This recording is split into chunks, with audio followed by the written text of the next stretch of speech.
Coming from Cassie. So let's be honest here. There is that yuck factor, at least in the States, when it comes to horse meat. But also, let's remember all the meats that we do eat here.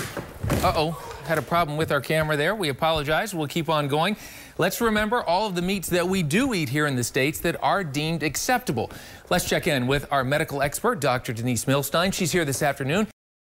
I like that. Low jack for Junior. Great idea. Yeah. I think it's great. You know, when I was telling Tram that, you know, first it's like the anxiety about the delivery. Yeah. Then you deliver, and then you're like, wait, where's my baby? Where's my baby? Because they take them away to wash them up and everything. Right. So I love that. And Nevaeh had it done. She did. You know, I delivered at Scottsdale Shea, where the story was, and they had something very similar, and we actually tested it. We took her when we were kind of doing the rounds. And it went off. And it went off. Yeah, it went off. You're like, no, we are the parents. And we're just testing. And the staff wanted to kick us out at that point, but you know, we just wanted to make sure.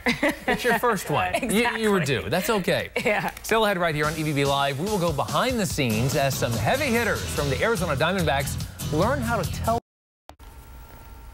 Well, we want to begin this half hour of EVB Live with some breaking health news. For years, the go-to prevention strategy for women to battle osteoporosis has been calcium and vitamin D supplements. But as Erica Edwards shows, brand new recommendations say most women won't see a benefit from the pills, and some may actually get hurt. All right, well, Dr. Denise Milstein is back with us. And besides a lot of confusion, what does this mean for women? So I think one thing to highlight is that calcium and vitamin D in your diet is not toxic. We're talking about whether or not women should be taking higher doses of vitamin D and calcium supplements, pills.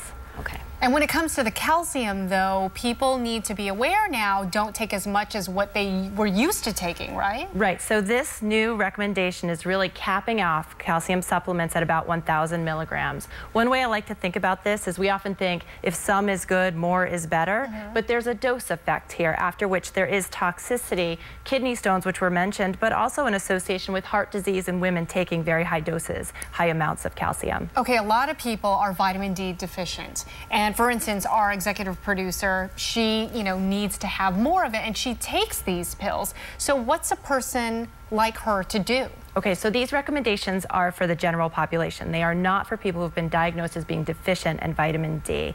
Vitamin D deficiency is going to be diagnosed by a blood test. Often people will have developed symptoms, or maybe they've developed some bone thinning on their bone density scans, and so that'll prompt their doctor to test their blood levels and then recommend higher doses of vitamin D, which are clearly appropriate. Okay, and that's through prescription? There is a prescription high dose once weekly vitamin D, and then you can also take the over-the-counter as well. Okay. Okay, Dr. Dnise, so women, after obviously hearing this study, are probably going to be talking to their doctors. Is this study even confusing for doctors? I think there's going to be a lot of opinions out there, and so women are going to have to work through that with their doctors and then make their own decisions. Okay, all right, thank you, Dr. Dnise. Scott? For a new car, or if you're just in love with cars, as a lot of us are, AAA is out with its list of top vehicle picks for 2013. And the price tag on that? Exactly. Oh, I know. Not a cool price The two on that list that stand out to me, the Ford Fusion, the automobile press loves the Fusion. They think it's kind of a snappier design than the more conservative Camry and the Accord. And the Avalon. Watch that car, because that's a big car for Toyota. They're trying to change the demographic. It's usually an older driver who buys the Avalon. Right. And Toyota's kind of snapped up that design as well. And the interior is getting raves. People are saying it may have a Toyota badge, but it's a Lexus on the inside. Well, tomorrow on EVB Live, the list is about to come out, and I will be sharing Consumer Reports pick for the top vehicles of 2013, and that's a big one. Oh, yeah. We've always looked forward to that. I can't wait. I call dibs on that segment with Veronica tomorrow.